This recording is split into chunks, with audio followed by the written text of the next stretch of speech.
guys, I'm Kimberly from Fat Quarter Shop, and on today's Classic and Vintage series, we're going to work on a block you might not have heard before. It's called Gretchen, and if you look at the block, it will look great in any color combination if you just pick two colors that look good together.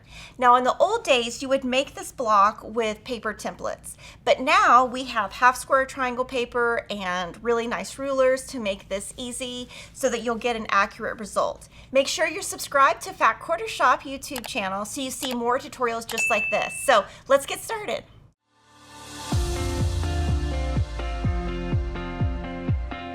So you can download the free block pattern at Fat Quarter Shop, and if you want to make the quilt in a crib, lap, twin, or queen, we have a low price PDF at Fat Quarter Shop also, and the pattern is Fat Quarter friendly. We made this quilt using the Rainbow Sherbet collection by Sarah Diddy. She's a new fabric designer for Moda, and what I wanted to point out before we start is we're going to be making 4-inch finished half square triangles, so you can do that with triangle paper, that's 4 inches, and we're also going to be working with 2-inch finished half square triangle paper. So you can either make this with triangle paper or you can make the pieces bigger, which is what we're going to do, and trim down with Creative Grid's 4.5 or 2.5-inch rulers. So you have lots of options. You can either use triangle paper or just make them bigger and trim down. Now this block is basically all half square triangles. There's just corner squares on the edge of the 4-inch block. So if you can make half square triangles and corner squares, you should be fine. We will be pressing to one side, and I would say this block is intermediate. We're going to start with our 4-inch half square triangles because those are larger and easier. You're going to take one fabric A square and one fabric D square. The most important part here is put them right sides together. Draw a line from corner to corner with a friction pin, and I use a friction pin because the ink will disappear with heat. Now from there, I'm going to draw a line 1/4 inch away from that center also.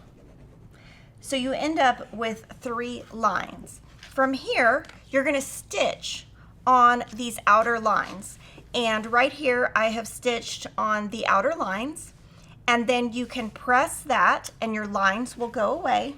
From here you will take this, cut on that center line, and press towards the darker fabric, which is going to be your red in this block. We're going to be making 4 of these, but your next step is going to be to take this unit and trim it down. So I'm going to take a 4.5-inch square ruler from Creative Grids, and on that diagonal line I'm going to put that right on that seam, and I'm going to trim all 4 sides.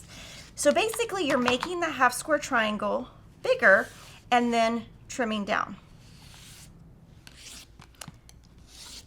And that's going to give you a perfect result. Now, of course, you could also use half square triangle paper to get that result. So you can do either method. We wrote it for this method so you wouldn't have to buy triangle paper if you didn't want to. For each block, you're going to make 4 of these. And then from here, you're going to take a fabric F square. You're going to draw a line from corner to corner, that same thing with a friction pin. And then on the red side, you're going to add this square. Now, what I like to do to get the best results, because you're not going to be trimming down, is if you put 2 or 3 pins here, it's going to keep that from shifting. You're going to stitch directly on that line, then remove your pins, and then from here, trim 1/4 inch away. And then you're going to press this to one side and then press it open. And this is what it will look like, and since you pinned, it should look really nice here. So this seam in the middle is going to be pressed towards the red, and this seam right here is going to be pressed open.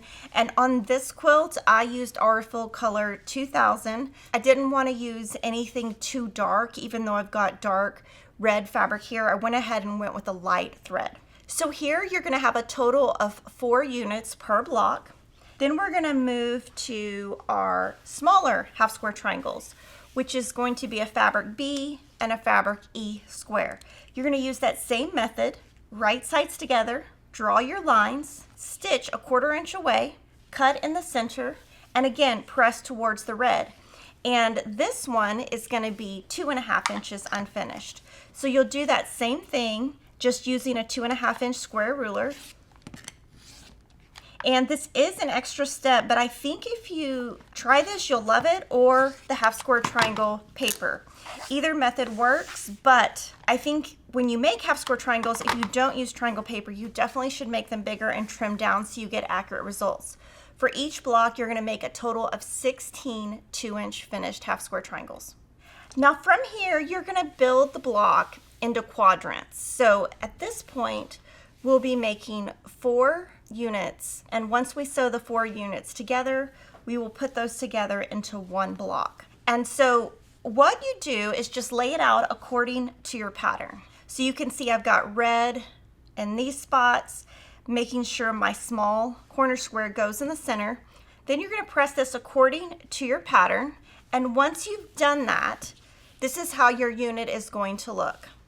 And you're going to make 4 of those, and then we'll play with them to make the unit. So when you make that unit, you'll put these where the squares kind of go in different sections. So the easiest way for me to look at this is I just look where that fabric C square is on my pattern. So we've got it here, here, here, and here. And then you're going to use a lot of pins, and you're going to pin that together, press according to your pattern, and you're going to have this beautiful Gretchen block. And this is how it looks. And like I said, it's more of an intermediate block. So using half square triangle paper or square rulers to trim down is going to give you the accuracy that you need in a block with this many pieces. So on our quilts, we have options for crib, lap, twin, and queen, and each of the blocks uses a fat quarter. So the crib quilt would be 9 fat quarters. The lap, which is this one right here, is 16 fat quarters. The twin uses 30 fat quarters, and the queen uses 36 fat quarters. This is also, I would say, intermediate, because when you start joining your blocks together, there isn't a sashing, and that is going to give you the beauty of this vintage look. And it does have an outer border on it. All the information on each of the quilts on the sizes I just showed you are available at the purchasable PDF at Fat Quarter Shop. So let me know what you think of the Gretchen block and us adding harder blocks to our Classic and Vintage series. And if you have a suggestion for a future Classic and Vintage, just put it in the comments, and I'll see you next time.